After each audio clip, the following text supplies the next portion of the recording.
버릴게요. 자, 어디를 할 거냐면, 그리고 시험 추석 전에 보는 학교. 추석 그냥 이후에 추석 전에 봐. 그러면 우리가 오늘 여기서부터 습관을 다 이야기를 할 거고, 그 다음에 외워야 될 것 좀 외우신 다음에 다음 주부터는 뭐 할 거냐면, 벌레.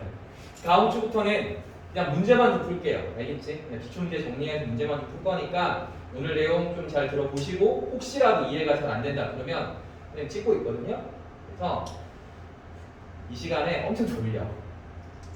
그리고 조는 친구들 되게 많이 왔어요. 그러니까 혹시 여기 부분에서 조금 빠진 부분이 있으면 선생님 링크 보내줄 테니까 그 부분만 해가지고 좀 더 보세요. 알겠죠? 자, 그래서 오늘은 그 중요한 부분만 딱딱 체크하고 넘어갈게요. 자, 볼게요. 202페이지. 그래서 202페이지에서부터 204페이지까지 다 할 거고, 그 다음에 전반적인 어디까지 시험이 나간대요? 웬만하면 해류까지 할게요. 212페이지. 그래서 오늘 하는 내용이 진짜 많아. 그리고 외워야 될 것도 진짜 많으니까 중요한 것부터 먼저 외우고, 그 다음에 시험 풀 때 필요한 것들만 외우고, 그 다음에 나머지 좀 자세한 내용은 문제 풀면서 좀 안 풀린다 싶으면 선생님이 그 옆에서 이렇게 조금씩 봐줄게요. 알겠죠? 그런 식으로 좀 하도록 할게요. 습관. 습관은 뭐예요? 그냥 물이에요. 근데 물을 몇 종류로 나눠놨냐면 크게 두 종류로 나눴어. 어디에 있는 물? 바닷물하고 육지에 있는 물로 이렇게 나눠져 있다. 그러면 대부분의 물은 어디에 존재해? 다 바다에 존재한다? 잘 봐봐. 내가 그림을 한번 그려볼게. 대륙이 이렇게 생겨먹었고, 그 다음에 이렇게 그리면 안 되겠구나. 자, 육지가 이렇게 있어요. 그 다음에 육지 밑에 이렇게 바다 밑에 땅이 이렇게 존재를 하겠지. 오케이? 그 다음에 여기에다가 이렇게 바다가 이렇게 있는 거야. 맞지? 그러면 선생님이 진짜 밑에다 많이 그려놨잖아. 바닷물이 한 이 정도 있는 거야. 오케이? 그 다음에 내가 여기다가 홈을 한번 가볼게. 강은 이만큼 있어요. 누가 많아? 육지에 물이 많아? 바다에 물이 많아? 바다에 압도적으로 되게 많아요. 알겠죠? 그래서 대부분의 물은 다 바다에 존재합니다. 바다에 존재하고, 여기는 표현 봐볼까요? 그래서 수권의 구성을 보면 소금기가 있으면 수권의 대부분을 차지하고 있다. 몇 퍼센트? 대부분 97%. 대부분의 물은 다 어디 있다? 바다에 있는 거예요. 알겠지? 엄청 깊죠? 강이라고 해봤자 이만큼밖에 안 돼. 한강이라고 해봤자 이만큼밖에 안 돼요. 바다에 비하면 진짜 작아. 마찬가지로 호수도 진짜 작고요. 오케이? 무슨 말인지 알겠죠? 자, 그렇게 되어 있고, 그 다음에 강수라고 해서 육지에 있는 물들은 뭐가 없어? 소금기가 없어요. 소금기가 없는 물. 그러면 시험 문제 진짜 잘 나오는 게 소금기에 없는 물들 중에서 누가 가장 많냐를 물어보는 거야. 누가 가장 많을까? 자, 첫 번째 빙하가 있고, 빙하도 저기 남극이나 북극 같은 데 가가지고 먹어보면 소금기가 없어. 안 짜. 두 번째 강이 있고, 그리고 호수가 있어. 딱 두 가지만 쓸게. 어디? 하나. 이게 아니다. 이게 지하수예요. 지하수. 그 다음에 세 번째가 강, 그리고 호수. 자, 여기 있는 게 소금기가 없는 물, 먹었을 때 짜지 않는 물들의 종류가 빙하가 있고, 지하수가 있고, 강, 그리고 호수가 있는데, 여기에서 가장 많은 게 뭘까요? 이거라고 생각하면 안 돼. 알겠지? 자, 뭐가 가장 많아? 빙하가 엄청나게 많아요. 알겠지? 빙하가 몇 등? 1등이야. 시험 문제 나오는 거죠. 요거 나와. 알겠지? 짜지 않는 물들 중에서 1등이 누구라고? 빙하입니다. 이렇게 그려줄게. 아까 이렇게 그려놨잖아. 맞지? 여기가 강이랑 호수야. 빙하의 부피는 되게 두꺼워. 빙하는 북극이나 남극에 이렇게 생겼어. 여기보다 많죠. 맞지? 또 빙하는 북극하고 남극에만 있는 게 아니라 높은 산들에도 존재해. 추우니까 얼음 덩어리들이 있을 거 아니야? 그래서 여기 있는 강과 호수보다 빙하가 훨씬 더 많다. 그리고 나서 여기다가 선생님이 이렇게 하나 먹고요. 소금기 지워버려. 이렇게. 여기에 있는 물이 뭘까?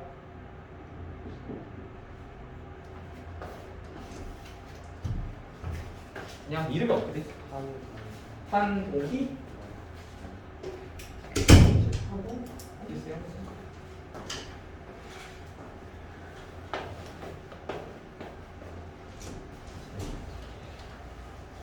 없는데. 와야 되는 거예요? 지금? 가라고. 네. 자, 여기 육지 밑에 있는 거니까 여기가 뭐예요? 지하수가 됩니다. 자, 빙하를 조금 더 크게 그립시다. 그래야지 우리가 기억하기 쉬우니까. 빙하. 그래서 육지에 있는 물들 중에 1등은 누구예요? 빙하. 그 다음에 지하수가 2등. 그 다음에 강과 호수가 우리가 눈에 보이는 게 몇 등이라고? 꼴등이야. 알겠죠? 왜 지하수가 2등일까? 강과 호수는 일정한 지역에만 이렇게 흐르고 있잖아. 근데 지하수는 온 땅 밑에 다 있어요. 그럼 훨씬 더 강과 호수보다 많겠죠. 이해돼요? 그래서 여기 시험 문제 진짜 잘 나와.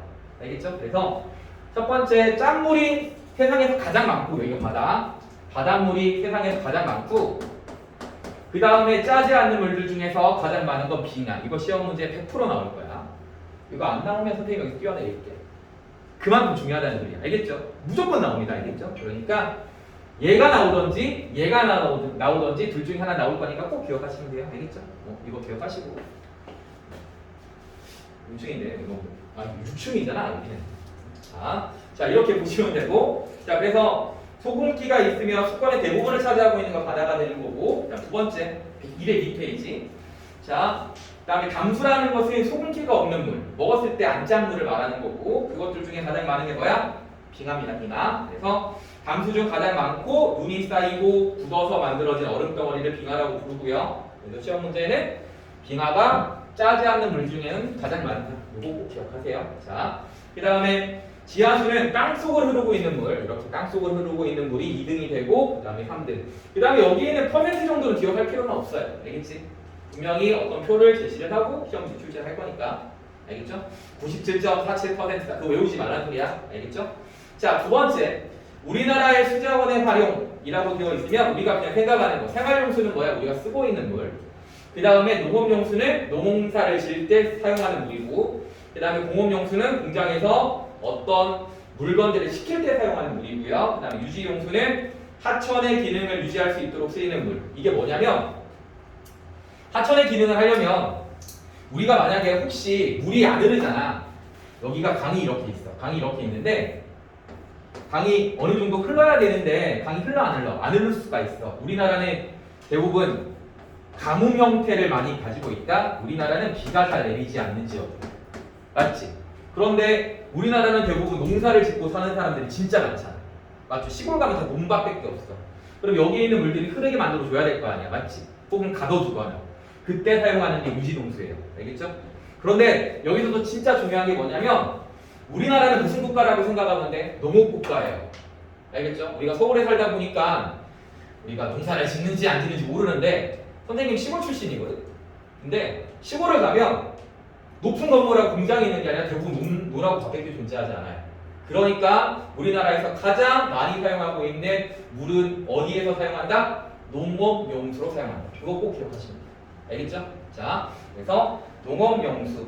그러니까 뭔가 시험범위 갑자기 들어가다 보니까 뭔가 좀 이상한 이야기도 하고 뭐 하고 천천히 나가야 되는데 어쩔 수 없으니까 자 우리가 중요한 것들만 체크하고 넘어갈게요. 자 그럼 여기서 가장 중요한 것보다 우리나라에서는 농업용수를 가장 많이 사용한다를 기억하시면 돼요. 알겠죠? 그래서 농업용수에다가 여기다가 동그라미 쳐주세요. 가장 많은 퍼센트가. 그래서 우리나라에서는 농사를 많이 짓기 때문에 농업용수를 가장 많이 사용한다. 꼭 기억하시고 다른 나라는 좀 다르겠지 상황 자체가. 우리나라는 농사를 많이 짓기 때문에 농업용수. 그 다음에 이제 전 지구상에서 가장 많은 물을 보유하고 있는 바다에 대한 이야기를 좀 할 건데 이 바다는 자 지우고 자 바다는 이렇게 이루어져 있고 이게 바다예요. 여기 바다를 어떻게 본 거냐면 옆에서 쳐다본 거야. 사이드 뷰. 옆에서 쳐다보고 이렇게 쳐다본 거야. 이렇게. 그리고 나서 여기다가 온도계를 다 꽂아놨더니 여기 위에 뭐 있어요? 태양이 있지. 맞아? 태양이 있어. 그럼 태양하고 가까운 데는 온도가 높을까 낮을까? 높겠죠. 태양 에너지를 많이 받을 거니까.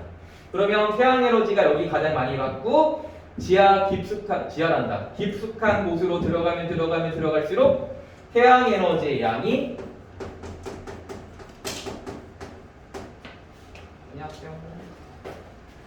태양 에너지 양이 여기 줄어들 거고 여기 태양 에너지 양이 뭐예요? 되게 많겠죠? 혹시 대하고 습관 야 이걸 왜 화살표가 미치고 자 태양 에너지가 여기는 높고 여기는 낮아요. 알겠죠? 자 오늘 해야 될 내용이 진짜 많아. 자 그러면 어떻게 될까요? 여기서 이제 뭘 볼 거냐면 온도를 볼 거예요. 온도. 자 온도. 그럼 태양 에너지가 많은 데는 온도가 되게 높을 거고 여기가 온도축이 되는데 여기가 보통 여기가 0도 그 다음에 여기가 한 30도 정도라고 할게요. 자 태양 에너지가 여기 위쪽에 있는 부분은 여기를 보통 표층이라고 부르는 가장 위쪽을 표층이라고 부르거든요. 표면이라고 해서 그러면 가장 위쪽에 있는 것은 태양 에너지가 되게 많으니까 온도가 되게 높을 거고 깊이 들어갈수록 온도는 점점 낮아지겠죠. 이해됐죠? 그럼 어떻게 될까? 그래프가 밑으로 쫙 내려갑니다. 그러다가 온도가 어떻게 되냐면 일정하게 이렇게 내려가요. 그럼 여기에 있는 구간은 뭐냐면 태양 에너지가 여기에서 낮다라고 이야기를 했었잖아. 도달하지 않는 부분이야. 도달하지 않는다. 그럼 도달하지 않는다는 소리는 전혀 바닷물의 온도를 높일 수가 없다는 소리겠죠. 알겠죠? 그러면 여기가 됐든 깊이 내려갈수록 태양 에너지가 도달하지 않으니까 온도가 뭐야 돼? 일정하게 내려가게 되는 거야. 여기까지 이해돼요? 자, 이게 뭐야? 바람이 없는 상태. 자, 거기 있는 그래프를 보면 선생님이 그린 거랑 좀 다르죠. 맞지? 바람이 없는 상태면 이런 상태로 내려가게 됩니다. 알겠습니까? 그리고 다음 페이지를 보면 여기다가 온도계를 다 꽂아가지고 깊이 내려갈수록 온도가 점점 떨어진다는 것을 가지고 실험을 해요. 알겠죠? 여기까지 이해되죠? 여기까지. 자, 그 다음에 이번에는 세상에는 지구가 짜전이라는 것을 하면서 뺑뺑뺑뺑 돌면서 태양 에너지를 많이 받는 부분과 태양 에너지를 많이 받지 못하는 부분 때문에 바람이 형성이 됩니다. 뭐가 형성된다고? 바람이 생겨요. 바람이 생겨. 그러면 어떻게 되는 줄 알아? 자, 보세요. 여기까지 내가 선생님이 이렇게 라인 한번 보여요. 자, 위쪽에 바람이 슝슝 이렇게 불어요. 그럼 어떻게 돼? 가장 위쪽에 있는 물이 뭐 할까? 섞입니다. 맞지? 여기가 뜨거운 물을 위에다 갖다 놓고 밑에 찬물을 갖다 놓고 내가 막 섞으면 위에 있는 물과 밑에 있는 물의 온도가 똑같아져요. 무슨 말 하는지 알겠지? 똑같아져요. 그러면 여기 있는 물의 온도가 바람 때문에 섞여요. 맞아? 그러면 어떻게 되냐면 온도가 일정해집니다. 그러면 여기 라인까지는 누구의 영향을 받는다는 소리야? 바람의 영향을 받아요. 영향이 존재하는 위치야. 여기까지 이해되죠? 이해 안 되면 바로바로 이야기하세요. 알겠죠? 자, 여기까지 바람의 영향을 받아. 그러면 여기까지는 바람 때문에 물이 섞여. 그럼 여기 밑에서부터는 누구의 영향을 받아 이제? 오로지 태양 에너지의 영향을 받을 거예요. 그럼 깊이 들어갈수록 어떻게 돼? 온도는 점점점 떨어집니다. 이해되죠? 그러니까 온도가 어떻게 되는 거야? 밑으로 쫙 내려가는 거야. 그리고 엄청나게 깊숙하게 들어가면 태양 에너지가 도달한다, 안 한다? 도달하지 않는다. 그러면 밑에서부터 온도가 쫙 일정해지게 됩니다. 그러니까 무슨 말 하는지 알겠지? 자, 그래서 바람의 영향을 받아서 만들어진 층이라고 해서 물이 섞였습니다 라고 해서 얘 이름이 무슨 층이냐면 물이 혼합됩니다 라고 해서 혼합층이라고 부릅니다. 알겠죠? 혼합층이야? 섞였으니까. 지구과학은 뭔가 직관적이야. 뭔가 섞였으니까 혼합층이야. 알겠죠? 자, 그 다음에 여기 있는 녀석은 여기 밑에 있는 것은 깊은 곳에 존재하는 바다라고 해서 심해층이라고 불러요. 요거 심자가 깊을 심자예요. 시냐 할 때 심자. 밤에 엄청나게 깊은 그 밤이 막 12시, 1시, 새벽 1시 정도 되면 심야라고 부르잖아. 심야 라디오 들어봤나요? 심야에 뭐 데이트에서 라디오 음악이라고 부르는데 알겠죠? 그래서 깊은 바다에 있는 층이라고 해서 심해층이라고 부릅니다. 그러면 얘도 이름이 있겠죠? 여기 있는 이름은 뭐 하고 있어요? 여기와 여기는 온도가 변해 안 변해? 안 변하지. 변해? 똑같잖아. 여기가 온도입니다. 여기 이렇게 생긴 게 온도야. 온도가 여기는 일정하고요. 여기도 일정해요. 여기 일정한 이유는 뭐 때문이라고? 태양 에너지가 도달하지 않아서. 깊어서. 알겠죠? 여기가 일정한 이유는 뭐 때문이라고? 바람 때문에. 알겠죠? 자, 그러면 여기는 여기가 일정하고 여기는 낮은 상태로 일정하니까 온도가 자꾸 줄어들게 될 거예요. 그래서 여기는 수온이 자 변하는 층이라고 해서 얘 이름 자체가 수온 무슨 층이냐면 잘 들어봐. 여기가 약층입니다. 알겠죠? 수온이 변하는 층을 과학자 놈들께서 수온 약층이라고 이름 붙여놨네. 근데 여기 약자가 무슨 약자일까? 뭐 약자일 것 같아? 수온이 떨어지니까 약하다의 약자가 아니에요.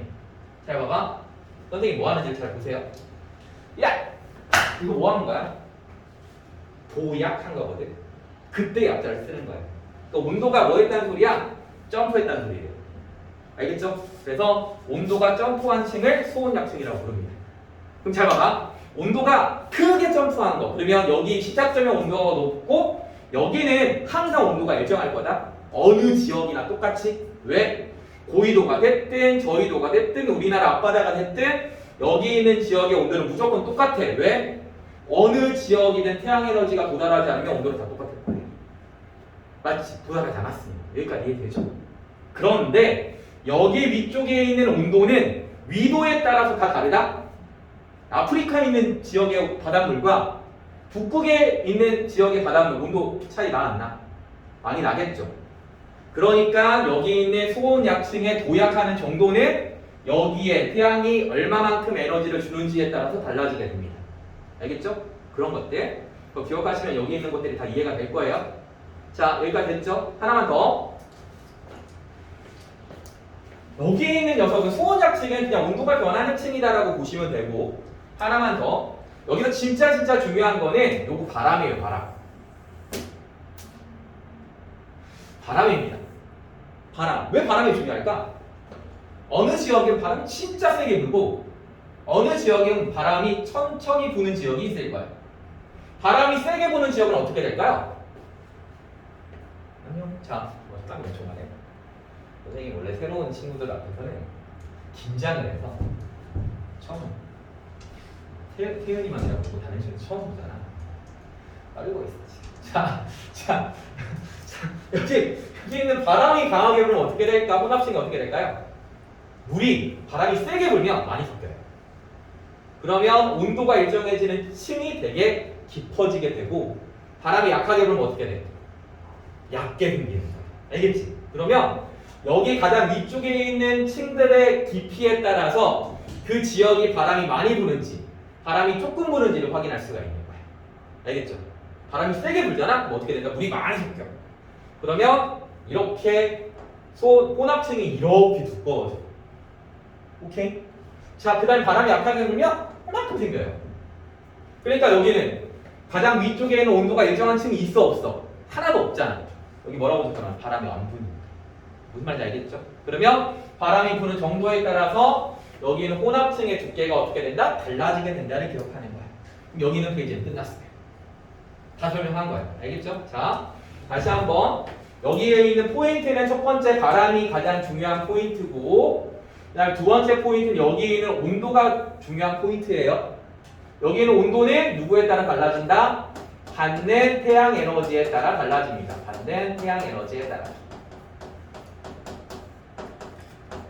그 받는 태양 에너지가 높아. 그럼 여기 적도 지방이면 여기 있는 온도가 높을 것이고, 여기가 북극 지방이면 태양 에너지가 받는 게 되게 작겠지? 그러면 온도가 되게 낮을 거예요.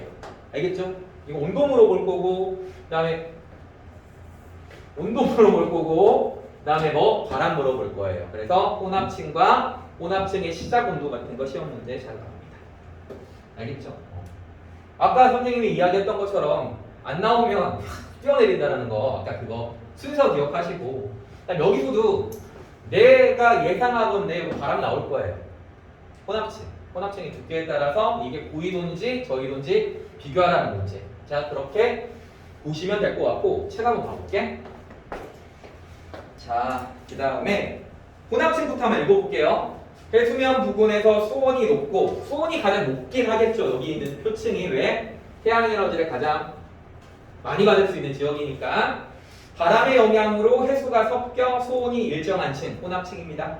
바람이 불어야지 섞이는 거야. 바람 안 불면 안 섞여요.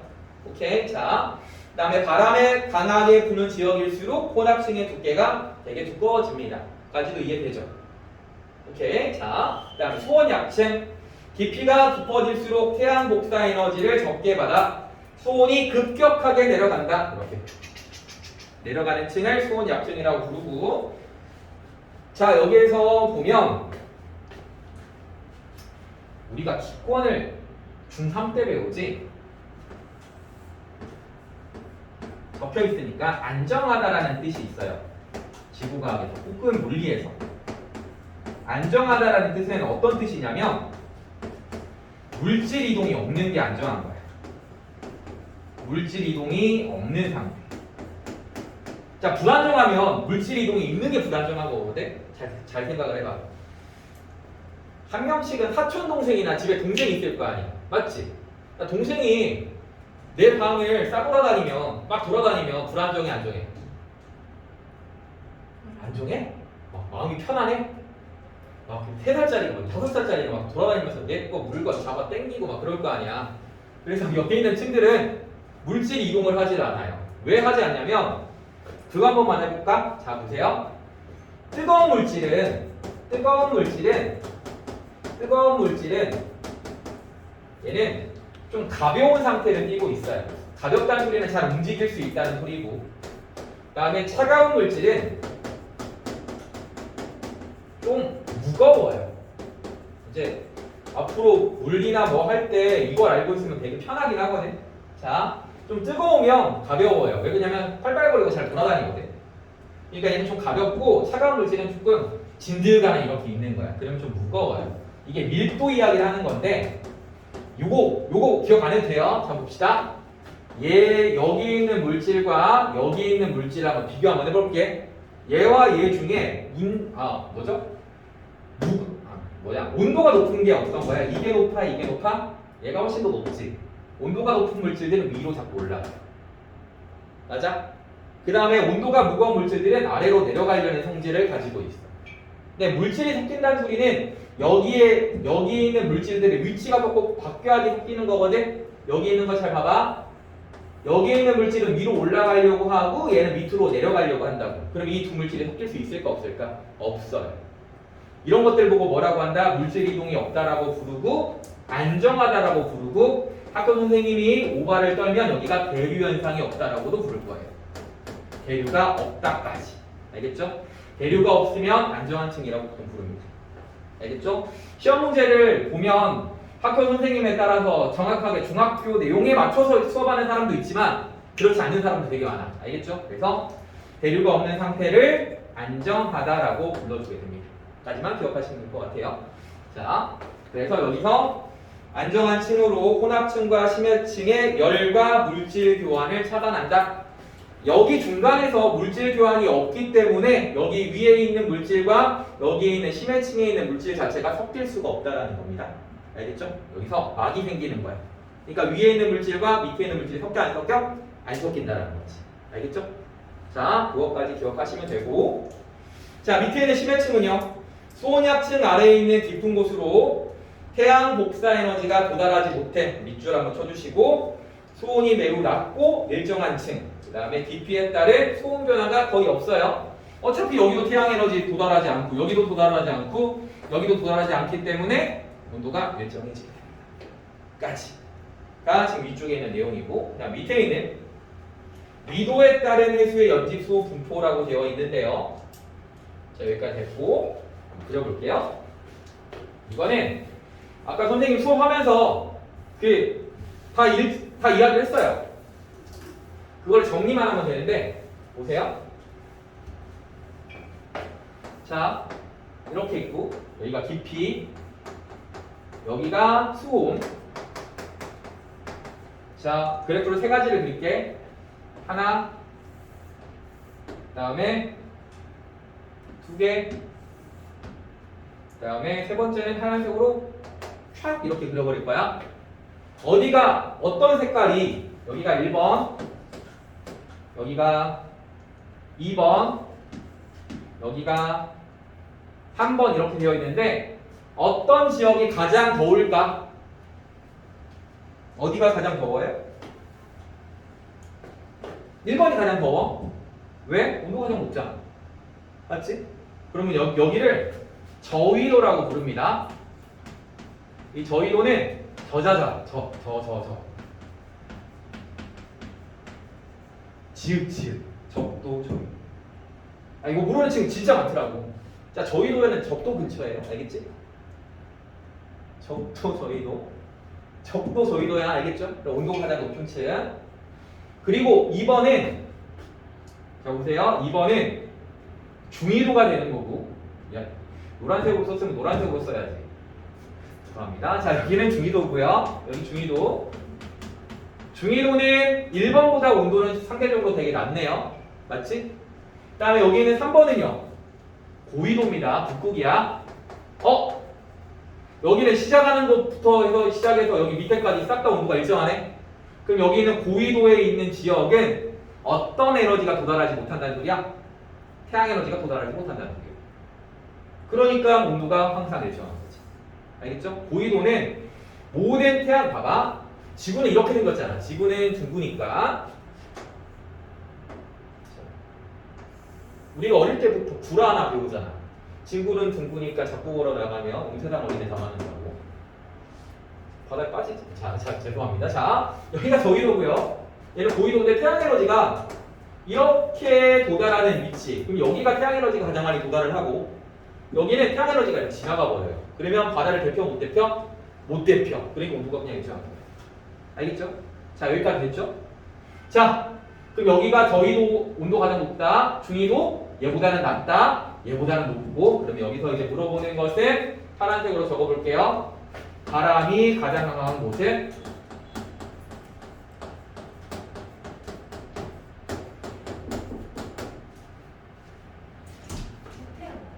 네? 네, 왔어요. 자, 바람이 가장 강한 곳은 어디일까요? 몇 번? 바람이 가장 강한 곳 몇 번? 2번. 왜? 얘 바람이 가장 강한 곳은 2번이야? 선생님, 이거 다 일정. 여기는 바람이 부는지 안 부는지 몰라요. 시작 전부터 물이 섞였는지 안 섞였는지 어떻게 알아? 이거 몰라? 이거 몰라? 그러면 1번하고 2번을 비교를 해야 되는데 1번은 혼합층이라고 하고 있는 가장 위쪽에 있는 가져갔어요. 자, 여기 혼합층이라고 되어 있는 원준이니? 네. 얼마 만에 보는 거야? 자, 여기에 있는 녀석이 되게 얕고 얘는 되게 깊잖아. 여기가 온도가 일정한 층이 되게 깊은 이유는 뭐 때문이라고? 물이 섞여서. 맞지?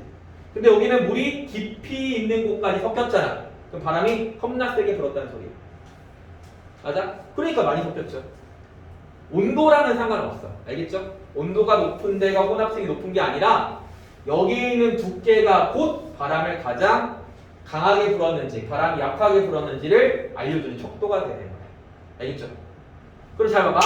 이렇게만 생기는 게 아니라 이렇게도 생길 수도 있어. 여기 1번 프라임이라고 할게. 그럼 1번은 온도도 진짜 높고 뭐도 엄청나게 많이 불었다는 소리야? 바람도 엄청나게 많이 불었다는 소리야. 알겠죠? 1번 봐봐. 혼합수는 되게 두껍잖아. 깊은 곳까지 물이 섞였다는 소리예요. 알겠지? 이런 걸 가지고 시험 문제 주지 않아요. 자, 볼게. 한 페이지만 넘겨볼게. 한 페이지 또 넘겨볼게요. 자, 206페이지. 실험.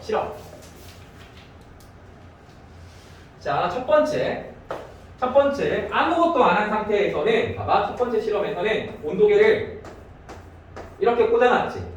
맞아? 그럼 이렇게 꽂아놓으면 모든 물의 온도가 다 일정합니다. 깊지도 않잖아. 우리가 정수기 틀어가지고 물 하면 윗물이랑 아랫물이랑 온도 뭐해? 똑같겠지? 맞아요? 똑같아요? 그러니까 온도계를 이렇게 꽂아놓더라도 첫 번째 사진의 온도는 이렇게 돼야 되는 게 맞는 거야. 알겠죠? 그런데 봐봐. 여기 위에다가 전등을 켰어. 그럼 여기는 가열되고 여기는 가열 안 될 거 아니야. 맞지? 그러면 어떻게 돼? 물의 온도가 이렇게 내려갑니다. 알겠죠? 여기까지 이해돼요? 여기까지 여기 이렇게 내려간다는 거 이해할 수 있겠죠? 자, 그 다음에 마지막 그림은 여기다가 뭐 가지고 나왔어? 여기 선풍기 틀어놨잖아. 그럼 위쪽에는 물이 뭐해? 섞여. 그럼 여기 있는 물의 온도가 어떻게 되는 줄 알아? 이렇게 돼요, 실제로. 오케이? 바람을 불었더니 가장 위쪽에 있는 온도가 일정해집니다. 알겠죠? 그럼 이거 누구 영향이라고? 바람의 영향이라고. 그럼 봐봐. 똑같은 물을 1단으로 틀었어. 그럼 어떻게 되는 줄 알아? 그만큼만. 얘를 만약에 2단으로 틀었어. 더 깊게. 3단으로 틀면 더 깊게. 알겠지? 이렇게 해서 바람이 많이 불면 혼합층의 두께가 두꺼워진다가 100% 시험 문제에 나올 겁니다. 알겠죠? 선생님이 지금 나온다는 거 2개 이야기했어요. 2개 반드시 나올 거야. 알겠죠? 내 직을 걸게. 야, 뛰어내리는 건데 무서워서 못 뛰어내리고. 알겠죠? 이거 반드시 나오니까 꼭 기억하세요. 자, 나올 거예요. 자, 문제 한번 가볼게요. 미안할 때 좀 많아가지고 203페이지 볼게요. 203페이지. 아, 그리고 그림이 하나 더 있네요. 자, 그림을 보시면 이렇게 되어 있고 W로 되어 있고 이렇게 W로 되어 있고 그러면 가장 위쪽에 있으니까 혼합층이라고 이야기하면 되고요. 이게 지금 혼합층의 두께를 이야기하고 있는 거거든요. 혼합층이 두껍다는 소리는 그 지역의 온도와 상관없이 뭐가 많이 분다? 바람이 강하게 분다는 소리예요. 그러면 여기 있는 1번 지역하고 여기는 2번 지역하고 비교하면 누가 바람이 많이 불어? 2번이 훨씬 더 많이 붑니다. 아, 두꺼우니까. 알겠지? 그 다음에 선생님 여기는 왜 온도가 다 똑같아요? 태양 에너지가 도달하지 않는 위치라. 그럼 여기는 혼합층이 거의 없다라고 보통 불러요. 근데 온도가 똑같으니까 혼합층이 어디에서 어디까지인지 알 수가 없잖아요. 알겠죠? 그거 이야기를 하고 있는 거예요. 자, 그래서 202페이지 밑에 있는 거 보시면 저위도는 아까 저위도는 여기 저위도는 온도는 되게 높지만 바람이 많이 불지 않는다. 그래서 지금 여기 가장 위쪽에 있는 온도와 가장 밑에 있는 온도 차이가 되게 크기 때문에 수온 약층이 강하다라고 표현을 써요. 알겠지? 자, 봐봐. 여기가 잘 봐봐. 여기가 30도고 자, 여기가 4도야. 아까 그 수온 약층이라는 것은 뭔가 도약한다고 했었잖아. 그럼 내가 여기까지 할게. 자, 여기가 20도야. 아, 좀 힘든데. 많이 먹어갖고 이게 점프하는 게 힘들어요. 쉽지 않아. 자, 여기서부터 자, 이쪽에서부터 저기까지 이렇게 뛰는 거랑 여기서부터 이렇게 뛰는 거랑 누가 강하게 점프한 거야? 여기서부터 저기까지 뛰는 게 강하게 점프한 거지. 수온 약층이 강한 거야. 알겠죠?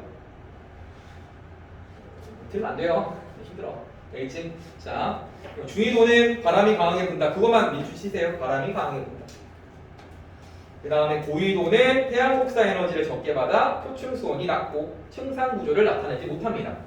온도 변화가 있어야지 층상이 생기는 건데 온도 변화가 없잖아. 그럼 층상이 없는 거야. 여기까지 이해 안 되는 거 없죠? 자, 이렇게 보면 오른쪽에 용어 이하기라고 되어 있는데 수온 약층, 물의 온도가 도약하는 층이라고 되어 있죠. 온도가 높아지는 것도 약층이고 낮아지는 것도 약층이에요. 자, 그렇게 보시면 되고 자, 시험 문제를 보기 위해서는 208페이지 잠깐 볼게요. 자, 208페이지를 보시면 2번 볼게요. 2번. 자, 그림은 수권을 구성하고 있는 물의 분포를 나타낸 것이다.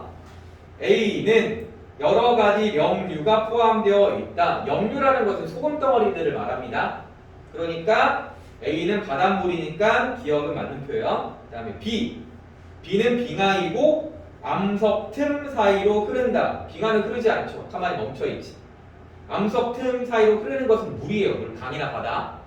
그 다음에 C. 그 다음에 C는 호수와 하천수가 아니라 그 오른쪽에 있는 담수 중에 B를 차지하고 있는 게 빙하고 C를 차지하고 있는 게 뭐라고? 지하수예요. 지하수. 그러면 B는 뭐가 되는 거야?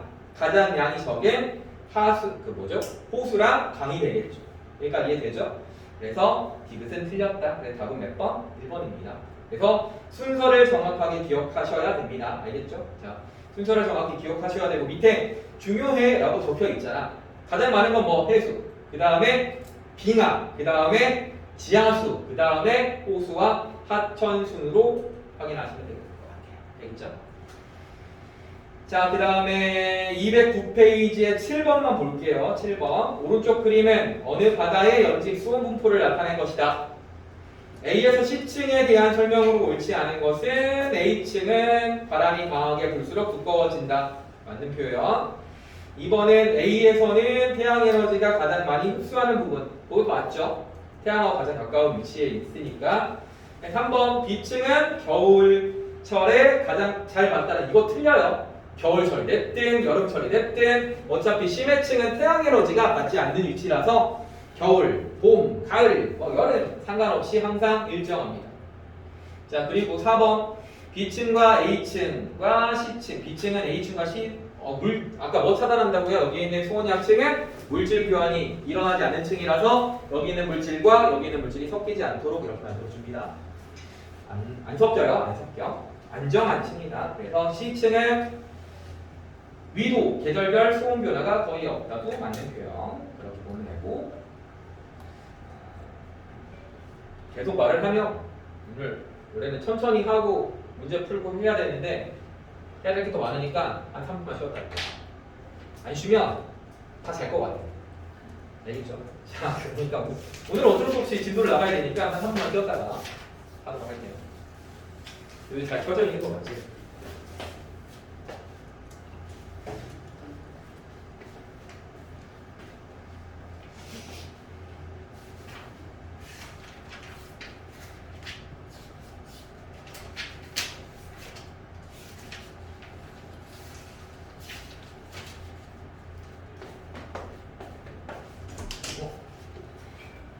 선생님이 도벽이 있어가지고 자꾸 가져간다.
죽였다.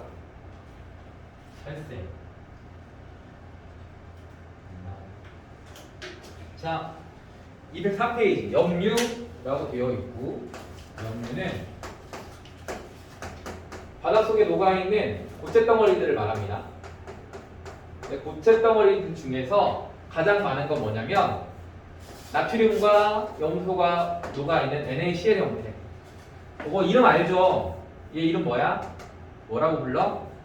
염화라고 부르고, 얘는 나트륨이라고 부르죠. 그래서 바닷물 속에는 염화 나트륨이라는 짠 물질이 가장 많이 녹아져 있어요. 알겠죠? 자, 이게 녹아져 있고, 두 번째가 이게 뭐예요? 아는데 대답 안 하는 거죠? 마그네슘. 자, 글씨가 엉망이네요. 자, 이거 Cl2, 얘도 염화예요. 염화 마그네슘. 근데 마그네슘 옆에는 Cl 염소가 두 개가 이렇게 붙어 있어요. 이거에 대한 자세한 이야기는 나중 가서 배우는 거고, 우리는 그냥 MgCl2라고 그냥 기억하시면 돼요. 여기 나중 가서 이것도 배웠나? 플러스 2가 되고 막. 이거 아직 이런 걸 안 하지. 나 중학교 2학년 화학을 가르쳐 본 적이 없어서 하는지 안 하는지 몰라요. 중요한한테 이런 거 가르치는데. 아무튼 이렇게 생각하면 어때요? 얘네들이 되게 많아요. 얘는 짜고, 얘는 쓰고, 이렇게 생겨 먹었어. 그래서 짜고 쓴 것들이 바닷물 속에 녹아 있는데, 녹아 있는 녀석들을 염류라고 불러주게 됩니다. 자, 여기서 염류라고 하는 것은 여기 해수에 녹아 있는 여러 가지 물질을 염류라고 불러주게 되고, 염화나트륨은 염류 중에서 가장 많은 부분을 차지하고 있어. 보면 27.21이라고 되어 있죠. 그거 외우는 건 아니고 알려줄 거예요. 이것도 마찬가지. 그래서 가장 많은 양을 차지하고 있는 것은 염화나트륨이다. 그다음 두 번째는 마그네슘이고, 그 2등까지는 기억해야 돼요. 1등하고, 그리고 1등만 기억하는 더러운 세상은 아니죠. 두 개나 기억하고 있어야 됩니다. 자, 염화나트륨하고 마그네슘은 반드시 기억하셔야 되고, 그 다음에 여기에서 물어보는 것은 밑에 보면 해수 이거 잘 봐야 돼. 몇 킬로그램? 1kg 속에 녹아있는 총 염류의 양. 그러면 얘가 35g이 총 녹아있다라고 하게 되면 얘네들이 이제 어떻게 부른다? 수치를 쓰는데 요새는 PSU라는 단위를 쓰게 됩니다. 그래서 PSU라는 단위를 쓰게 되고 1kg당 35g이 녹아있으면 얘네를 35 PSU라고 불러주게 되죠. 그럼 단위를 정확하게 기억하셔야 돼. 1kg에 35g이 녹아있으면 35 PSU. 이게 실용, 염분, 단위라고 보통 불러주게 됩니다. 그러니까 그냥 이런 단위를 쓴다 정도 기억하시면 돼요. 자, 학교 선생님이 나이가 많아 적어. 혹시 많아?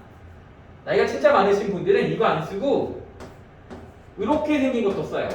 퍼밀이라고. 이것도 마찬가지. 1kg은 1000g이잖아, 맞지? 근데 우리가 퍼센트라는 것은 100등분한 것들 중에 얼마만큼을 가지고 있는 게 퍼센트면, 얘는 1000등분한 것들 중에 얼마만큼 포함되어 있는지를 쓰는 게 퍼밀이라는 단어를 쓰게 돼요. 알겠죠? 자, 그러면 이렇게 쓰겠지. 그러면 봐봐. 1kg당 30g이 들어있어. 그럼 어떻게 쓰면 된다고? 그냥 30 PSU가 염분이라고 불러주시면 됩니다. 어렵진 않죠. 그럼 시험 문제 어떻게 나오는 줄 알아? 2kg에 70g이 녹아있대요. 그럼 얘는 얼마일까요?로 물어봐요. 얼마야? 염분은 70 이렇게 쓰면 안 돼. 알겠지? 단위가 항상 뭐라고? 1kg 단위 기준이야. 그러면 여기가 1kg로 줄고, 여기도 반으로 줄였으니까 여기 있는 양도 뭐로 줄여야 돼? 반으로 줄이면 되겠지? 그래서 여기가 35 PSU다. 이렇게 써주시면 됩니다. 알겠죠? 이걸 뭐라고 부른다? 쟤는 염류는 고체 물질들을 염유라고 부르고, 이렇게 녹아있는 총량을 염분이라고 불러주게 됩니다. 그러면 잘 봐봐. 잘 들어봐. 어렵게 설명 안 하고 쉽게, 나름 쉽게 설명 한번 해볼게요. 얘는 짠 정도예요. 그럼 염분이 높다는 소리는 소금이 뭐 있다는 소리야? 많이 녹아있다는 소리겠지. 맞아요? 그 다음에 그 염분이 되게 낮다는 소리는 잘 들어봐. 소금이 많이 들어있지 않다는 소리야. 그러면 내가 소금물이 이렇게 있다. 소금물이 이렇게 있는 상태 내에서 얘가 1kg 물 안에 35g이 들어있어. 그럼 35 PSU라고 불러주겠지. 여기까지 됐어요? 이거 뭐 굳이 안 적어도 돼. 저기 적혀있는 게 더 자세하니까 이해만 하면 돼. 여기다가 물을 그립다 갖다 부었어. 맞아? 그럼 어떻게 될까? 어떻게 돼? 짜져? 아니면 싱거워져? 뭐 수치 그런 거 생각하지 말고 어떻게 돼요? 싱거워지지 않을까요? 맞아요? 35가 들어있었을 때 이걸로 손가락 툭 찍어서 툭 먹어본 거랑 물을 드립다 부어놓고 이렇게 찍어서 먹어본 거 짜져? 아니면 싱거워져? 싱거워지지. 그럼 싱거워지면 염분은 어떻게 된다? 낮아진다라고 생각하면 돼요. 알겠죠? 그 다음에 여기에 있는 물이 막 증발이 돼. 똑같은 1kg 안에 35g이 들어있는데 여기다가 정물을 갖다 놓고 물을 막 증발시켰어. 그럼 여기 있는 물 어떻게 돼? 짜지지? 싱거워져? 아니잖아. 짜지잖아. 그럼 염분은 뭐 해진다? 높아진다 생각하시면 돼요. 그러면 우리가 이제 이거를 지구에서 일어나는 현상을 이야기를 할 거잖아. 오케이? 그러면 지구에서 일어나는 현상을 이렇게 이야기하면 비가 내리거나 주변에 강이 되게 많으면 염분은 어떻게 될까요? 높아질까 낮아질까? 낮아지게 된다를 기억하면 돼요. 알겠죠? 정확한 수치를 기억하는 거 아니에요. 여기 있는 내용들은 어차피 다 그래프에서 알려줄 거야. 알겠습니까? 자, 다시 한번. 그 다음에 여기가 구름 한 점 없고 햇볕이 강하게 내려 쬐지는 지역이라고 하게 되면 염분은 어떻게 됩니까? 높아져 낮아져? 높아지는 거야. 왜? 증발이 많이 일어나니까. 증발을 일으킬 때는 소금은 증발되지 않아요. 고체는 물만 증발되는 거니까. 알겠습니까? 여기 있는 단어는 다 끝난 거예요. 알겠죠? 자, 우리나라를 잘 생각 한번 해보세요. 우리나라 비 언제 많이 내려요? 여름에만 내려. 겨울에는 거의 안 내려. 맞지? 겨울에는 거의 안 내리는 지역이야 우리나라는. 여름에만 내려요. 그러면 여름에는 염분이 높을까 낮을까? 낮겠죠? 그게 끝이야. 알겠죠? 겨울하고 비교하면. 그 다음에 하나만 더 비교해볼게. 우리나라를 잘 생각하는 거야. 우리나라를 한번 그려볼게. 선생님 우리나라 기동차게 잘 그려볼게. 우리나라는 이렇게 그리는 거야. 우리나라 이렇게 그리면 돼. 뭐 우리가 호랑이를 그릴 필요는 없잖아, 맞죠? 그러니까 이렇게 그리면 돼. 근데 대부분의 강들은 한강, 금강, 영산강, 그냥 강 이름 많이 알고 있다고 그 잘난 척하는 거예요, 알겠죠? 자, 그 다음에 여기 보면 여기 섬진강, 맞지? 여기 위에 임진강 이렇게 강들이 되게 많아. 그럼 대부분의 강들은 황해로 흘러가게 되고 심지어 여기 뭐죠? 황허강도 있고 하나 더 뭐 있지? 중국강 이름 유명한 거? 하나가 뭐가 있죠? 황허 말고 하나 또 있는데 갑자기 기억이 안 나네요. 하여튼 여기 강이 있잖아. 그런데 여기 황해는 엄청나게 많은 강물이 흘러나오고 있는 지역이고요. 동해는 강이 있어 없어? 거의 없습니다. 황해가 물이 짤까? 동해가 물이 짤까? 동해가 훨씬 더 짭니다. 황해는 싱거워. 그럼 수치적으로 여기는 숫자가 낮을 것이고 여기는 뭐해? 높을 거야. 알겠지? 그 다음에 아까 이야기했었죠. 여기 우리나라가 이렇게 그려져 있으면 8월달과 그 다음에 12월달을 비교를 할 거야. 어디가 훨씬 더 물이 짜? 12월달이 훨씬 더 짭니다. 계절적으로는. 왜? 짠 이유를 설명해야지. 뭐가 내리지 않아? 비가 내리지 않기 때문에. 알겠죠? 그 다음에 황해랑 동해랑을 비교할 때는 계절적으로 비교를 하기엔 뭐 그건 상관없어요. 비교할 때는 딱 황해랑 동해만 비교할 거예요. 누가 짜? 동해가 짜. 그 다음에 이렇게 비교하지 않는다는데 잘 들어봐. 겨울철의 동해랑 여름철의 황해 그렇게 비교하지 않아. 알겠지? 정확하게 비교할 거면 황해랑 동해랑만 비교하고 그 다음 계절로 비교할 거면 계절적으로만 비교합니다. 알겠죠? 자, 그래서 그 두 가지를 기억하시면 여기는 내용은 끝납니다. 자, 우리나라 주변의 바다의 표층 염분의 분포라고 되어 있는 걸 보시면, 자, 밑에 보세요. 계절적으로는 겨울철이 여름철보다 염분이 훨씬 더 높아요. 이유는 비가 내리니까. 알겠지? 자, 그 다음에 지역별로는요, 황해랑 동해를 비교를 하시게 되면 동해가 훨씬 더 염분이 더 높아요. 왜? 황해는 강물이 많이 흐르니까. 오케이? 그 다음에 육지에서의 거리는 육지에서 가까울수록, 그러니까 여기 만약에 황해를 비교한다라고 치게 되면 여기 있는 강물과 여기 좀 멀리 떨어져 있는 강물을 비교를 하게 되면 여기가 훨씬 더 여기 먼 바다보다는 훨씬 더 싱겁다라는 소리입니다. 알겠죠? 어렵지 않죠? 정확하게 염분은 누가 결정해준다? 그냥 물의 양이 결정해주게 됩니다. 끝! 알겠죠? 자, 물의 양이 결정을 해주게 되는 거고, 그 오른쪽에 욕이 하나 있거든요. 오른쪽 그림을 잘 보면 우리 욕처럼 생긴 파란색이 그려져 있는 게 보일 거야. 아, 그렇게 생기지 않았니? 파란색. 뭔가 가운데 손가락이 올라와 있다.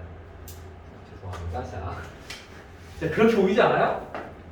자, 왜 그러냐면 이걸 설명하려면 그냥 이렇게 설명할 건데, 자, 우리나라를 간단하게 설명을 할게요. 그냥 그 그래프도 그냥 설명하고 싶어서 하는 거니까. 우리나라가 이렇게, 자, 우리나라가 반절만 그립시다.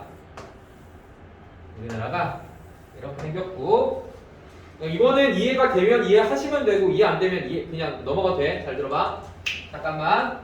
자, 여기는 태양 에너지가 되게 많이 내려 쬐지고 있는 적도지방이고요. 여기는 극지방입니다.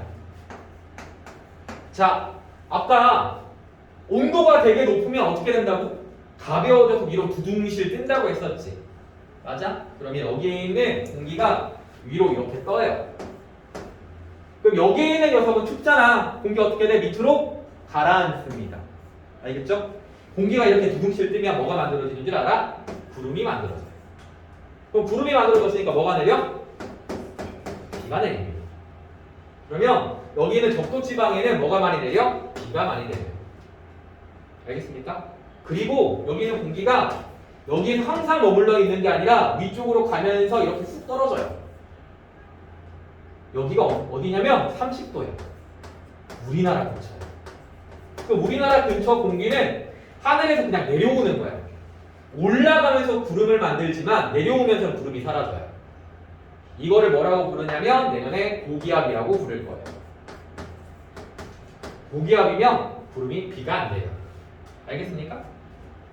그러니까 여기는 비가 내려. 여기는 비가 안 내려. 그러니까 우리나라는 비가 많이 내리는 지역이야?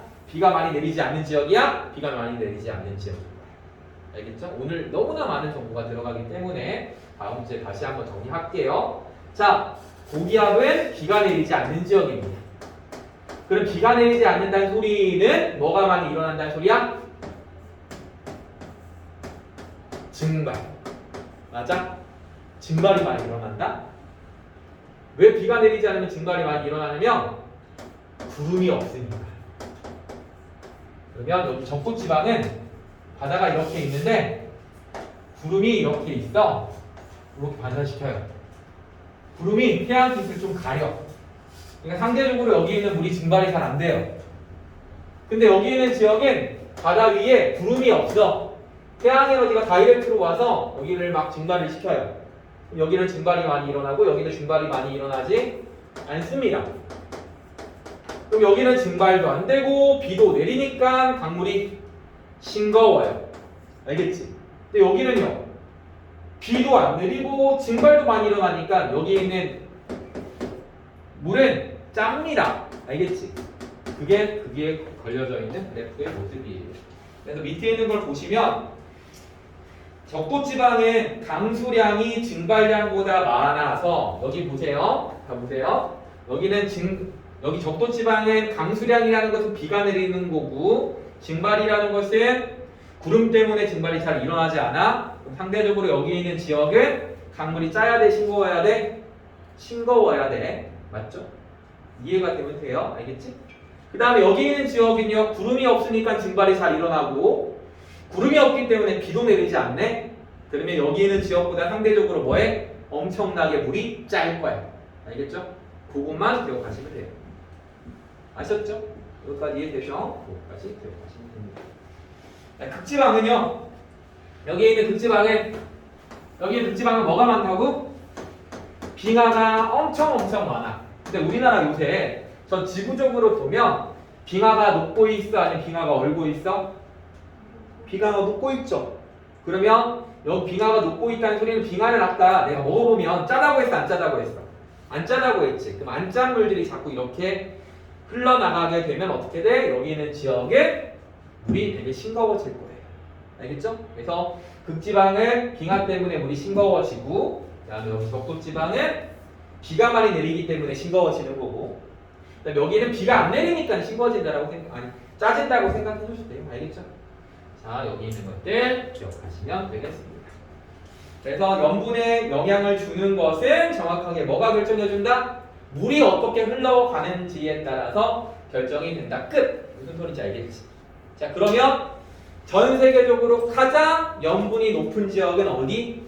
30도 지역입니다. 그리고 주변에 뭐가 없어야 돼? 육지가 없어야 돼. 그러면 엄청 짜져. 그래서 그림 한번 봐볼까? 204페이지의 오른쪽 위쪽을 보시면 빨간색으로 되어 있는 데가 엄청나게 염분이 높은 거거든. 그러면 어디 지역이? 30도 라인을 보면 빨간색 선 이렇게 연결되어 있는 거 볼 수 있죠? 무슨 말인지 알겠어요? 거기가 엄청 높은 이유는 비도 안 내리고, 그 다음에 주변에 땅도 없고 하니까. 남반구. 북반구는 주변에 땅이 되게 많잖아. 땅 주변에는 막 물이 흘러나와요. 그러면 상대적으로 뭐 할까요? 물이 싱거워지게 된다. 기억하시면 돼요. 자, 그래서 205페이지를 보시면 7번을 보시면 각각 해수에서 염분이나 염류의 양을 한번 구해보세요 라고 되어 있어. 네, 여기에서는 정확하게 뭐? 해수 1kg이야. 해수 1kg이라는 건 뭐냐면 해수는 순수하게 뭐와 뭐로 결합되어 있는 거냐면 물과 염유로 구성이 되어 있어. 이게 합쳐져서 해수를 만드는 거니까 그 7번에 2번을 보시면 물 900g 플러스 염분 100g이니까 얘를 더하면 해수가 몇 kg이야? 해수가 1kg이 되는 거 맞나요? 맞지? 그 다음에 해수 1kg 안에 염분 얼마 들어있는 거야? 100g 들어있는 거죠. 그럼 여기는 단위 뭐라고 쓰는데 100psu라고 쓰면 되겠죠. 알겠어요? 그래서 먼저 해수 먼저 만들고 그 다음에 해수 안에 얼마만큼 들어있는지를 보시면 되겠습니다. 자, 그 다음에 그거는 7번에 1번은 해수 2kg의 염류가 60g 녹아있잖아. 맞지? 그러면 1kg에는 얼마 녹아있는 거야? 30g. 그러면 단위는 30psu로 답을 써주면 되겠다. 어렵진 않죠? 네, 가장 어려운 건 2번 같은 경우가 되게 어려워. 자, 그 다음에 염분이 30psu야. 그럼 1kg 안에 30g의 물이 이렇게 소금이 녹아있는 거야. 근데 우리가 문제에서 구하라는 것은 몇 킬로 안에 들어있는 소금량 구해보래? 4kg. 그럼 얼마? 4배 해주면 되겠죠? 그래서 120g이라고 보시면 되겠습니다. 자, 그런 식으로 해주시면 되고, 그 다음 6번에 밑에 있는 거, 가장 밑에 있는 거 있죠? 가장 밑에 있는 거, 네모칸 쳐주시고, 거기에 있는 거, 미음이라고 되어 있는 거, 또 물의 양 플러스 염류의 양, 분의 염류의 양이, 염분을 이야기할 수 있다라고 생각하시면 되고요. 자, 네모칸 쳐주시고, 그다음 8번 볼게요. 염분에 대한 설명으로 옳은 것을 고르시오. 방수량이 증발량보다 많은 곳, 물이 많다는 소리겠죠. 그러면 염분은 어떻게 된다? 낮아집니다. 싱거워지니까. 자, 그 다음에 강물이 유입이 많은 곳은 강물이 유입이 적은 곳보다 염분은 낮아집니다. 물이 많이 들어가게 되는 거니까 그냥 물로 생각하시면 돼. 자, 육지에서 가까운 바다는 육지에서 먼 바다에 비해서 염분은 낮아집니다. 먼저 가까운 바다에 물이 먼저 들어가고 이제 물이 서서히 퍼지게 되는 거니까. 자, 그 다음에 우리나라 겨울철은 우리나라 여름철보다 비가 적게 내리잖아. 그럼 물이 부족한 거니까 바닷물은 더 짜집니다. 알겠죠? 그러니까 그렇게 생각해서 물을 구해주시면 되겠습니다. 자, 표는 어느 두 해수의 염류량이다. 염분비 일정의 법칙 한번 생각 한번 해볼게요. 이게 뭐냐면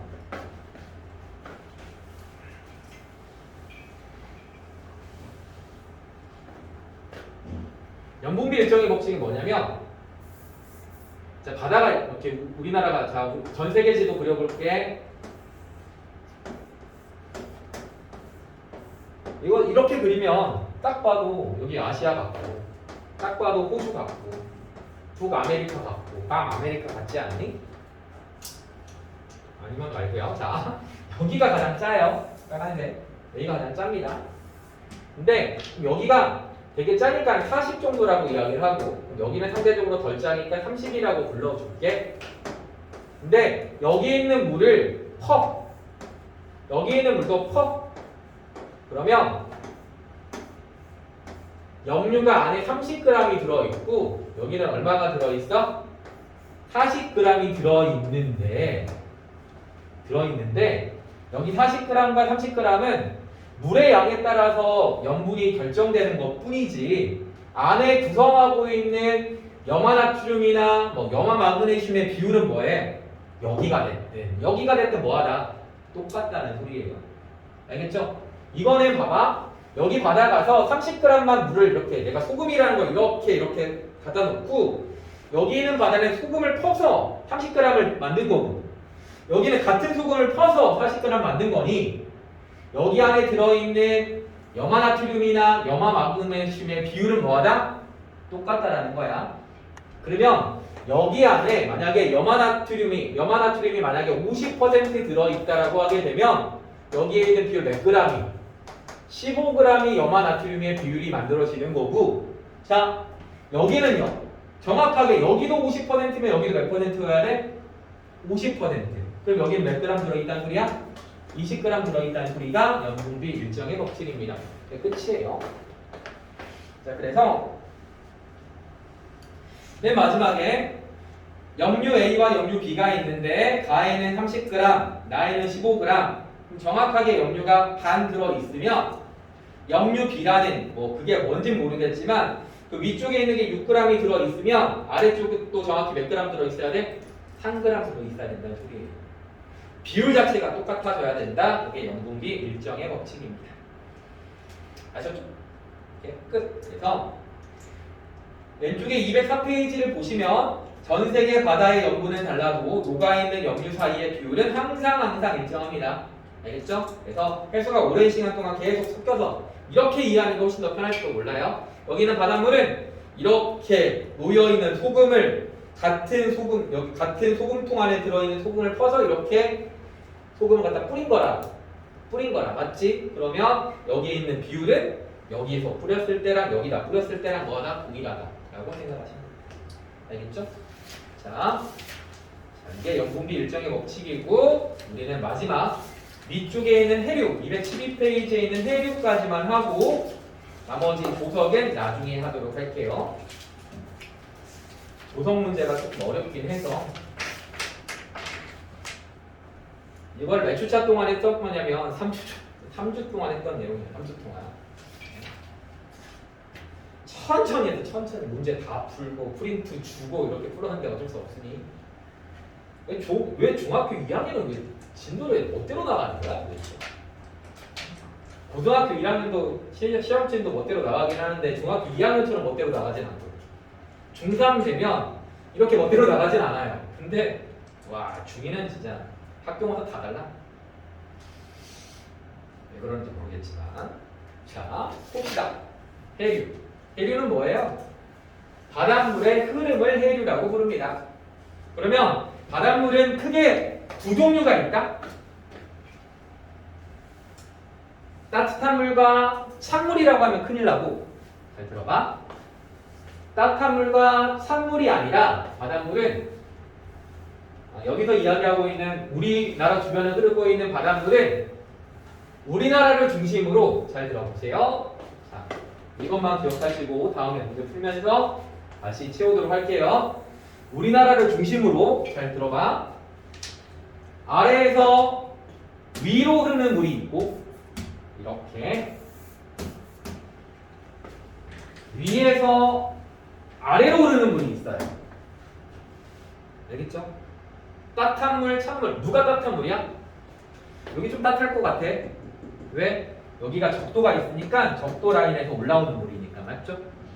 그 다음에 위에서부터 아래로 내려오면 여기가 북극이 있을 거잖아. 북극 쪽에서 내려온 물이니까 좀 차가울 것 같아요. 그래서 얘네들의 이름이 따뜻할 난자를 써서 난류가 되고요. 찰 한자를 써서 한류라고 불러주기는 하는데 난류와 한류는 그렇게 정의되어 있는 게 아니라 어떻게 되어 있는 거야? 낮은 곳에서 높은 곳으로 흐르는 물을 뭐라고 부른다? 난류라고 부릅니다. 그러면 여기를 난류는 저위도에서 무슨 위도로 흐르는 물? 고위도로 흐르는 물을 난류라고 부르고, 알겠죠? 그러니까 보통 저위도에 있는 물이 고위도에 있는 물보다는 좀 따뜻하거든. 알겠죠? 그러니까 따뜻한 모든 에너지를 들고 이렇게 올라오는 거야. 알겠습니까? 나중을 전 세계적으로 이야기를 하게 되면 얘와 얘가 따뜻하다, 뭐 춥다 그걸로 이야기를 할 수가 없어서 이렇게 정해놓은 거야. 이름을 이렇게 만들어놨지만 그럼 여기는요 어디에서 어디로 오는 거라고? 고위도에서 높은 곳에서 낮은 곳으로 흐르는 물을 뭐라고 부른다? 한류라고 부릅니다. 알겠죠? 우리나라 주변 이야기를 하는 겁니다. 자, 우리나라 주변에 여기 우리나라 주변에 남해안 쪽에서 흐르니까 여기가 무슨 난류? 남해 한류라고 하지 않고 여기 동쪽으로 흐른다고 해서 동안 난류라고 불러주게 되고요. 여기는 황해 바다로 흐른다고 해서 황해 난류라고 부릅니다. 그 다음에 여기는 북한에서부터 우리나라 쪽으로 내려오고 있기 때문에 북한 한류라고 불러주게 되고, 그 다음에 이 녀석의 원류는 일본 앞바다를 흐르고 있는 이거 기억합시다. 쿠로시오 라는 난류가 이 물들을 여기 있는 물의 일부가 이렇게 흘러가고 해서 만들어진 우리나라 주변에 흐르고 있는 난류라고 불러주시면 돼요. 알겠죠? 그래서 오늘 꼭 기억해야 돼. 지구과학은 다 외워야 돼요. 자, 쿠로시오. 알겠죠? 자, 쿠로시오는 밑에 보면 우리나라 주변에 해류라고 되어 있는 걸 보면 쿠로시오 해류가 이렇게 흐르고 있습니다. 알겠죠? 흐르고 있고 동안 난류와 황해 난류로 이렇게 불러주게 됩니다. 자, 우리 상식적인 이야기 한번만 해보자. 자, 황해 난류는 온도가 높을까 낮을까? 높아. 상대적으로 우리나라 주변을 그냥 기준으로 보면 북한 한류는 우리나라 온도가 높을까 낮을까? 낮아. 온도가 되게 낮아. 그러면 내가 소금을 녹일 거예요. 소금을 어디에 잘 녹아? 상대적으로 어디에 소금이 더 잘 녹을까요? 이쪽에 더 잘 녹겠지. 우리 좀 뜨거운 거. 소금을 집어넣고 녹이려면 온도를 막 높여주면 되잖아. 맞아요? 그래서 여기는 뭐가 많아? 염류가 되게 높아요. 상대적으로. 알겠죠? 왜 온도가 높으니까. 이해할 수 있겠죠, 여기? 대신 여기 있는 거는 얘는 소금이 잘 녹지만 고체가 잘 녹지만 여기는 한류에는 뭐가 잘 녹아? 기체가 잘 녹아요. 상대적으로. 얘는 밑에 있는 것들은 소금이 잘 녹고 위에 있는 녀석은 기체가 잘 녹아요. 자, 시원한 사이다 먹을 거야? 따뜻한 사이다 먹을 거야? 어떤 게 맛있어? 시원한 거 맛있잖아. 기체가 녹아요. 알겠죠? 그 사이다의 주 원료가 설탕이기도 하지만 탄산이잖아, 탄산. 탄산은 이산화탄소가 녹아있는 물을 탄산이라고 부르거든. 그럼 탄산이 가득가득 담겨 있어야 훨씬 더 맛있는 사이다가 되는 거잖아. 맞죠? 그래서 찬물에서 훨씬 더 기체가 잘 녹아요. 대신 찬물은 기체는 잘 녹지만 고체는 잘 안 녹아요. 오케이? 얘는 고체는 잘 녹지만 뭐는 잘 안 녹아? 기체가 잘 안 녹아요. 무슨 말인지 알겠죠? 자, 그거 기억하시는 거. 그 위쪽을 보면 해류라고 되어 있죠?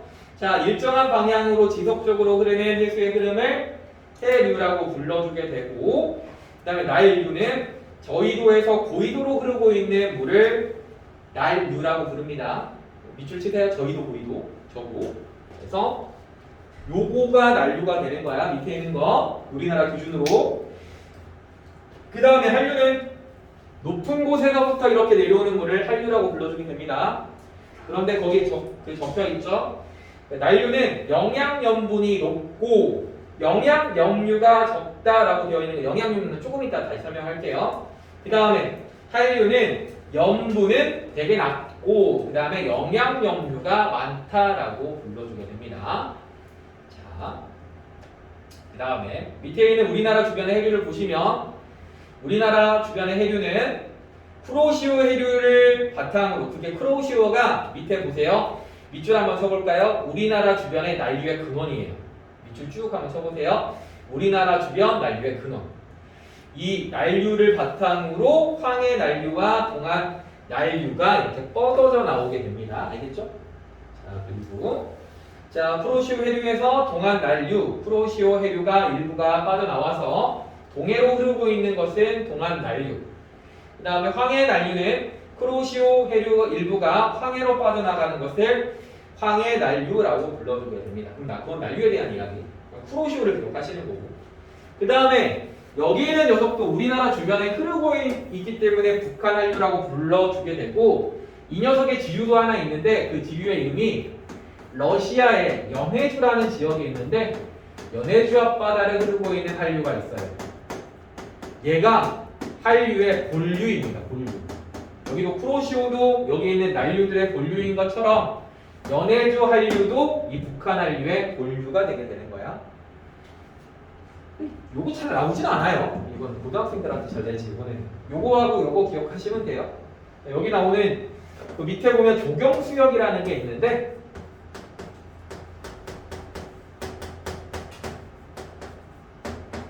요거를 꼭 기억하시고 조경수역에 여기에서는 물고기가 많이 잡힌다를 기억하시면 됩니다.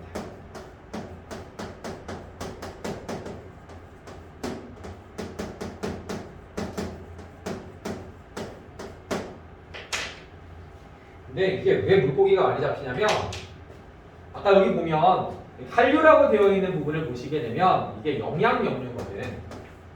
영양염류라는 것은 쉽게 이야기하면 식물의 밥이라고 생각하시면 돼요. 식물의 밥. 그러면 식물도 잘 자라려면 뭐 단백질이라든지 뭐 기타 등을 많이 잘 만들어야지 잘 자랄 수가 있거든. 식물도 단백질을 많이 만들어야지 잘 자라요. 근데 그 단백질을 만들 수 있게끔 만들어주는 게 영양염류고, 이 영양염류는 찬물에 진짜 많아요. 알겠죠? 찬물에 진짜 많아요. 그렇게 기억하시면 돼요. 어디에 많다고? 찬물, 상대적으로. 그럼 찬물은 어디야? 한류가 찬물이고, 따뜻한 물은 영양염류가 한류보다는 되게 적어요. 오케이? 그러면 여기가 조경수역이라고 하는 지역은 어차피 한류가 흐르고 있는 지역은 차가운 물에서 살고 있는 물고기가 종류가 그렇게 많진 않아요. 차가운 물에 살고 있는 물고기가. 차가운 데서 살고 싶어? 따뜻한 데서 살고 싶어? 뜨거운 데 말고 좀 따뜻하고 그런 데서 살기가 좋잖아. 추운 데보다는. 맞죠? 그래서 여기는 한류는 식물이 진짜 잘 자랄 수 있는 환경은 조성되어 있지만 물고기 종류가 상대적으로 적고, 여기는 난류는 물고기 종류는 진짜 많은데 식물이 잘 자라지 않기 때문에 뜨거운 물에 사는 물고기가 엄청나게 많아지진 않아요. 그럼 여기는 물고기가 많이 있긴 한데 뭐가 없어? 식물들이 잘 자라지 않기 때문에 물고기가 잘 자랄 수가 없는 환경. 근데 여기 봐볼래? 여기는 위에서 내려온 한류 때문에 식물이 잘 자라. 밑에서 다양한 종류의 따뜻한 물고기가 위에 여기까지 올라오게 됩니다.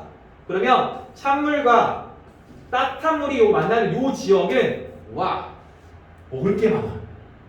맞지? 먹을 게 뭐해? 되게 풍부해요.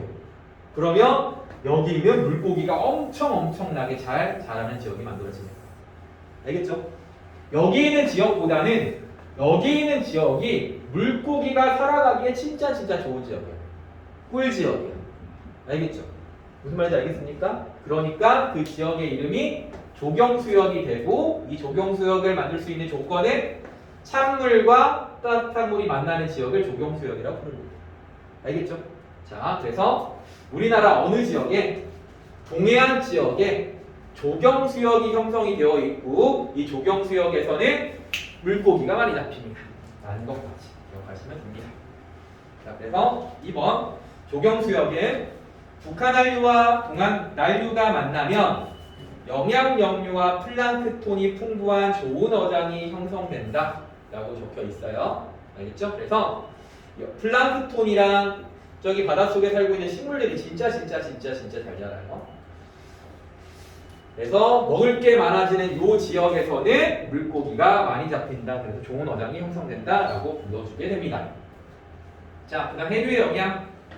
자, 동해와 난류의 영향으로 황해보다 표층 해수의 수온이 높으며 기온도 대체로 되게 높다. 그 다음에 거기에 있는 그림을 잘 보시면 제가 그림을 봤더니 이쪽으로 흐르고 있는 난류는 되게 두껍지 이쪽으로 흐르고 있는 난류는 되게 찌끄만하죠. 맞죠? 그럼 되게 두꺼운 난류가 흐른다는 소리는 온도가 뭐가 되면 되게 높다는 소리예요. 그래서 동해난류의 영향을 받고 있는 동해안 지역이 황해난류의 영향을 받고 있는 황해 지역보다 온도가 상대적으로 높다를 이야기를 하고 있는 거예요. 그럼 잘 보세요. 자, 여기 같은 위도라고 한번 해볼게. 여기 같은 위도. 여기는 여기 있는 지역엔 찬물이 내려오고 있고 여기는 약하긴 하지만 따뜻한 물이 여기까지 올라오고 있죠. 어디가 온도가 더 높을까? 여기가 훨씬 온도가 높아요. 얘는 찬물의 영향을 받고 얘는 찬물의 영향을 받지 않기 때문에 하나만 더 여기 있는 남해 지역은 항상 쿠로시오 해류라는 근처에 만들어지는 여기 있는 녀석의 온도가 가장 높을 거예요. 왜? 난류가 항상 사계절 흐르고 있으니까. 알겠어요? 그래서 우리나라가 뭐지? 여름철이 되면 어디로 많이 놀러 가냐면 겨울철이 되면 어디로 많이 놀러 가냐면 남해안 지역으로 많이 놀러 가요. 왜? 따뜻하니까.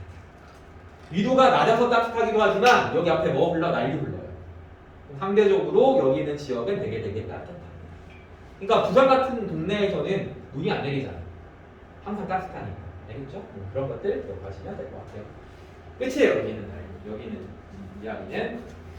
자, 더 자세한 내용은 다음 주에 조금 더 하기로 하고 여기 있는 문제 쭉 한번 풀어볼 건데 그러면 208페이지에서부터 쭉 못 풀어도 좋아. 한 번은 쭉 한번 읽어보시면 될 것 같고 그 다음에 208페이지에서부터 쭉 풀어서 215페이지에 있는 6번까지 알겠죠? 6번까지 해서 풀어보시고 다음 주에는 기출책을 나눠주던지 아니면 기출책을 복사해서 주던지 할 거예요. 알겠죠? 그래서 여기 있는 것들을 쭉 풀고 조석이 들어가는 학교는 들어가려나? 조석은 좀 나중에 하도록 하죠. 앞에 있는 것 좀 연습 좀 하고 알겠죠? 자, 이렇게 해서 풀어보시면 될 것 같아요. 혹시 조금